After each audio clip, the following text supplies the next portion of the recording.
मां से मुलाकात की। योगी ने घर पहुंचकर मां के पैर छुए, आशीर्वाद लिया। इस मौके पर मां के चेहरे पर खुशी साफ दिखाई दे रही है। संन्यास के 28 साल बाद पहला मौका है जब सीएम योगी आदित्यनाथ अपने घर पर रात बिता रहे हैं। मां का आशीर्वाद लेते वक्त मुख्यमंत्री के चेहरे पर भी संतोष का भाव, खुशी दिखाई दे रही थी। योगी आदित्यनाथ का बचपन पंचूर गांव में ही बीता है। प्राथमिक शिक्षा के बाद सीएम योगी ने ऋषिकेश में पढ़ाई की, जिसके बाद गढ़वाल यूनिवर्सिटी से उन्होंने ग्रेजुएशन किया। लेकिन छात्र जीवन के बाद योगी आदित्यनाथ ने संन्यास ले लिया और घर से दूर हो गए। उसके बाद वो सांसद बने। 2017 में यूपी के मुख्यमंत्री बने। 2017 में भी योगी आदित्यनाथ अपने गांव पहुंचे थे, लेकिन वो घर पर रुके नहीं थे।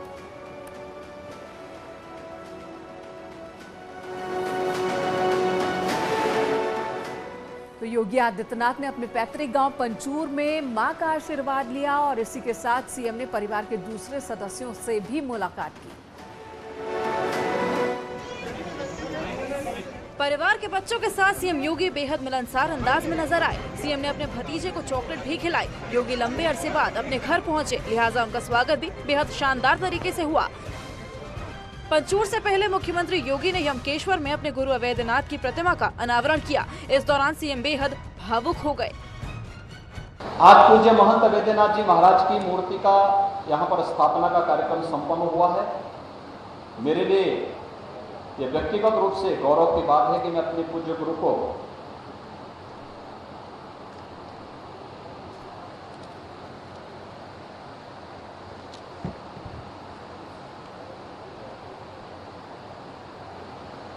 उनकी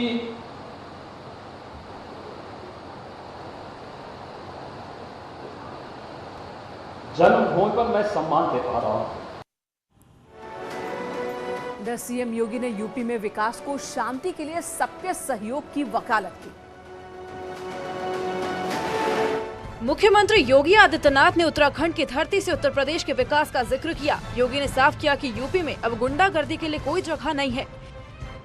उत्तर प्रदेश जिसके बारे में लोग कहते थे कि ये कभी सुधरेगा नहीं, जिसके बारे में लोगों ने मान लिया था कि यहाँ दंगे कभी समाप्त नहीं होंगे, यहाँ पे गुंडागर्दी कभी समाप्त नहीं हो सकती, ये कभी विकास नहीं कर सकता। आज देश के अंदर विकास की दौड़ में अग्रणी राज्य के रूप में उत्तर प्रदेश बढ़ रहा है। आज गुंडागर्दी एकदम समाप्त हो गई। सीएम ने यूपी में लाउडस्पीकर हटाए जाने को भी बड़ी सफलता बताया। ये जितने अनावश्यक माइक होते थे, जगह जगह शोरगुल करते थे, सब उतर रहे हैं। 1 लाख माइक अब तक उत्तर प्रदेश के अंदर उतर चुके हैं।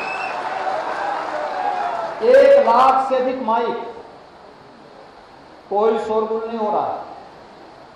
अब कोई धर्मस्थल है, उसके बगल में कोई विद्यार्थी अपनी परीक्षा की तैयारी कर रहा है, अनावश्यक शोरगुल में उसकी पढ़ाई बाधित नहीं होगी। देश भर में अजान और हनुमान चालीसा विवाद के बीच इटावा में शाही मस्जिद से परशुराम शोभा यात्रा पर पुष्प वर्षा कर मुस्लिमों ने एकता की एक नई मिसाल पेश की है। शाही मस्जिद से परशुराम शोभा यात्रा पर पुष्प वर्षा तो की गई, बल्कि इस यात्रा में शामिल लोगों के गले में फूलों की माला डालकर जोरदार स्वागत भी किया गया। मुस्लिम समाज के लोगों का कहना है कि भारत की पहचान अनेकता में एकता है। जब ईद पर एक दूसरे से मिलकर बधाई देते हैं, तो फिर परशुराम शोभा यात्रा पर स्वागत करने में कोई गुरेज नहीं होना चाहिए। ये जो सौहार्द और सद्भाव का जो पैगाम है, अपने हाथों में लेकर दोनों ही समुदाय के लोग, जब ईद हो तो लोग जो है ऐसे ही गले मिलने के लिए बाहर निकलें। जब परशुराम जी की जयंती हो या और जयंतियां हो, तो उसमें भी हम लोग जो है खुले दिल से एक दूसरे का सम्मान और स्वागत करें। तो हमारा देश अपने आप में जो पहचान रखता है, वो पहचान हमारी विश्व में कायम रहेगी, हम विश्व गुरु बनेंगे। उधर ललितपुर में रेप के आरोपी एसएचओ को सस्पेंड कर दिया गया। आरोप है कि एसएचओ ने थाने में ही नाबालिग का रेप किया। मामले में 6 आरोपियों के खिलाफ मुकदमा दर्ज किया गया है, जिसमें से एक आरोपी गिरफ्तार हो चुका है, जबकि बाकी की तलाश अभी भी जारी है। वारदात पाली थाना इलाके की है। उनके द्वारा एक तहरीर दी गई थी। तहरीर में उन्होंने ये कहा था कि 22 तारीख को उनको 4 लड़के अपने साथ लेकर गए थे और उन्होंने उनके साथ बलात्कार किया। बलात्कार करने के बाद जब वो वापस पाली आई तो उनका ये कहना था कि थाने पर जब उनको लाया गया। जानकारी के मुताबिक एक लड़की को किडनैप करने के बाद 22 अप्रैल को 4 युवकों ने गैंग रेप की वारदात को अंजाम दिया था। आरोपियों के चंगुल से छूटकर जब पीड़ित इंसाफ की आस में थाने पहुंची तो एसएचओ भी उसे हवस का शिकार बना दिया। वारदात के बाद आरोपी एसएचओ फरार है। पुलिस के बड़े अफसर जल्द ही सभी आरोपियों की गिरफ्तारी का दावा कर रहे हैं। इधर गंगोत्री धाम के कपाट श्रद्धालुओं के दर्शन के लिए खोल दिए गए और इस मौके पर सीएम धामी गंगोत्री धाम में मौजूद थे। परिवार के साथ सबसे पहले उन्होंने पूजा अर्चना की। मां गंगा की चल विग्रह उत्सव डोली जब पहुंची तो गंगोत्री धाम परिसर जयकारों से गूंज उठा। मुखबा गांव से उत्सव डोली के साथ बड़ी संख्या में श्रद्धालु मौजूद रहे। देश विदेश से हजारों श्रद्धालु उत्सव डोली की राह देख रहे थे। जब डोली गंगोत्री धाम में पहुंची तो श्रद्धालुओं के चेहरे खिल गए और पूरा धाम भक्ति से सराबोर हो उठा। मुख्यमंत्री पुष्कर सिंह धामी परिवार के साथ मौजूद रहे। कपाट खुलने पर उन्होंने सबसे पहले पीएम मोदी के नाम से पूजा करवाई। आज से यात्रा हमारी विधिवत रूप से प्रारंभ हो रही है। मैं सभी श्रद्धालु गणों का, सभी यात्रियों का, सबका उत्तराखंड देवभूमि आगमन पर स्वागत करता हूं। और ये यात्रा ऐतिहासिक होगी हमारे चारों धामों के आशीर्वाद से, सभी देवी देवताओं के आशीर्वाद से। अक्षय तृतीया के पावन मौके पर सुबह 11:15 बजे गंगोत्री धाम के कपाट ग्रीष्मकाल के लिए खोल दिए गए। अगले 6 महीने तक श्रद्धालु मां गंगा के दर्शन कर पाएंगे। कोरोना की वजह से बीते 2 साल के बाद 4 धाम यात्रा बंद थी और गंगोत्री के साथ ही अक्षय तृतीया के पावन पर्व पर आज उत्तराखंड के दूसरे धाम यमुनोत्री के कपाट भी खुल गए। आज से 6 महीने तक श्रद्धालु मां यमुना के दर्शन यमुनोत्री धाम में ही कर सकेंगे। गंगोत्री धाम के बाद इंतजार था यमुनोत्री धाम के कपाट खुलने का। वैदिक मंत्रोच्चारण के साथ दोपहर 12:15 बजे यमुनोत्री धाम के कपाट श्रद्धालुओं के दर्शन के लिए खोल दिए गए। भाई दूज तक 6 महीने के लिए देश विदेश से आने वाले तीर्थ यात्री मां यमुना के दर्शन यमुनोत्री धाम में कर सकेंगे। तमाम देश और प्रदेश के श्रद्धालुओं से निवेदन करना चाहूँगा कि आप ज़्यादा से ज़्यादा मां यमुना के दर्शन। मां यमुना पिछले 6 महीने से शीतकालीन प्रवास पर खरसाली में थीं। सुबह तीर्थ पुरोहितों ने पूजा अर्चना की और मंदिर में उत्सव मूर्ति को बाहर निकालकर डोली में रखा। 8:30 बजे शुभ मुहूर्त के अनुसार मां यमुना की डोली पारंपरिक वाद्य यंत्रों के संगीत के साथ खरसाली गांव से यमुनोत्री धाम के लिए रवाना हुई। यमुना और शनि देव की जयकारों के साथ श्रद्धालु डोली लेकर खरसाली से पैदल यात्रा करके यमुनोत्री धाम पहुंची, जहां तीर्थ पुरोहितों ने विधि विधान से पूजा अर्चना की और फिर कपाट खोल दिए गए। यमुनोत्री धाम से न्यूज़ 18 के लिए बलवीर परमार की रिपोर्ट। अखिलेश यादव से नाराजगी के बीच शिवपाल यादव ने एक ट्वीट कर एक बार फिर सियासत गरमा दी है। अखिलेश यादव से नाराजगी की खबरों के बीच पीएसपीएल अध्यक्ष शिवपाल यादव का दर्द एक बार फिर छलका है। शिवपाल यादव ने ईद पर मुबारकबाद देते हुए ट्वीट किया कि हमने जिसे चलना सिखाया और वो हमें रौंदते चला गया। उन्होंने कहा कि अपने सम्मान के न्यूनतम बिंदु पर जाकर मैंने उसे संतुष्ट करने का प्रयास किया। इसके बावजूद भी अगर नाराज हूँ तो किस स्तर तक उसने हृदय को चोट दी होगी। हालांकि शिवपाल यादव ने अपने ट्वीट में किसी का नाम नहीं लिया, लेकिन माना जा रहा है कि उनका इशारा भतीजे अखिलेश यादव की ओर था। ईद में पिता के साथ ना होने का भी दुख कहीं ना कहीं उनके अंदर है, लेकिन उन्होंने साथ साथ पार्टी को लेकर के भी जो शब्द हैं वो कहीं ना कहीं लग रहा है कि वो खुश नहीं है पार्टी में। कैसे खुश रहेंगे? उनके पिता जेल में हैं और जिस पार्टी से उनके पिता विधायक हैं वो रसमलाई खाने में व्यस्त है। कौन सा आंदोलन समाजवादी पार्टी ने किया? आजम साहब और आजम साहब जैसे राजनीतिक कैदियों को के दर्द को स्वर देने के लिए। इधर संभल में 2 पक्षों में जमकर मारपीट हो गई है, फायरिंग हुई है जिसमें 4 लोग घायल हो गए। जानकारी के मुताबिक पुरानी रंजिश के कारण 2 पक्षों में फायरिंग हुई जिसमें 4 लोग घायल हो गए। मामला असमौली इलाके के सदीरनपुर गांव का है। फायरिंग के बाद मौके पर भारी पुलिस फोर्स तैनात किया गया है। थाना असमौली के अंतर्गत ग्राम सदीरनपुर से आज सुबह जानकारी प्राप्त हुई कि 2 पक्षों के बीच में आपस में पुराने विवाद को लेकर संघर्ष हो गया है, जिसमें दोनों तरफ से ईंट पत्थर चलने व अवैध शस्त्रों से फायरिंग की सूचना प्राप्त हुई है। मौके पर पुलिस के द्वारा जांच की जा रही है। यह प्राप्त हुआ है कि दोनों ही पक्ष मुस्लिम समुदाय से संबंध रखते हैं। एक पक्ष से गुलाम मुर्तजा फिरोज घायल हुए हैं, दूसरे पक्ष से मुजीब घायल हुए हैं। तीनों जो घायल हैं उनको उपचार हेतु रवाना किया गया है। सभी घायलों को अस्पताल में भर्ती करवाया गया है। वहीं पुलिस मामले की जांच में जुट गई है।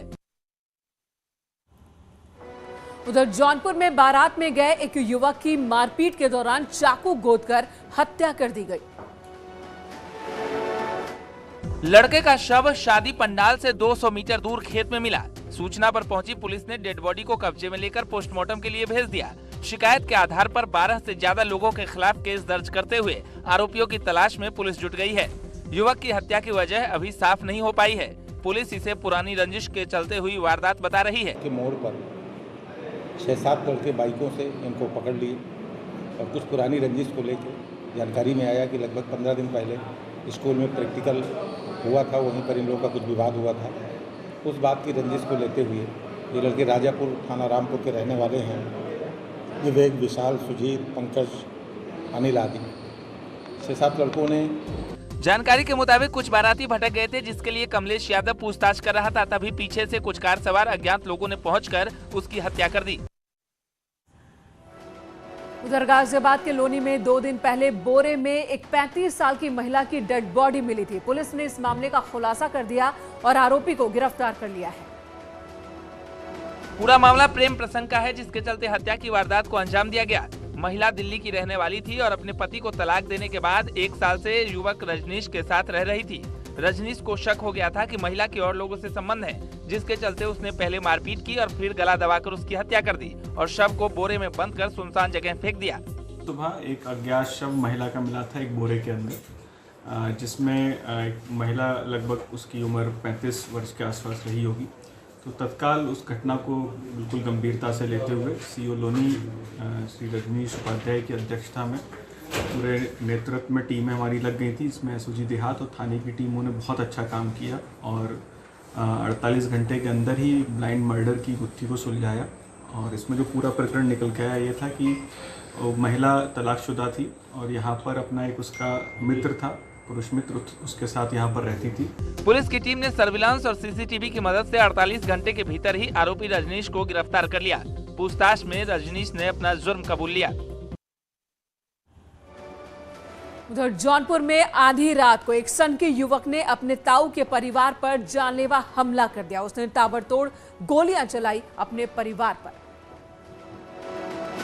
गोली लगने से 60 साल के बुजुर्ग की जान चली गई।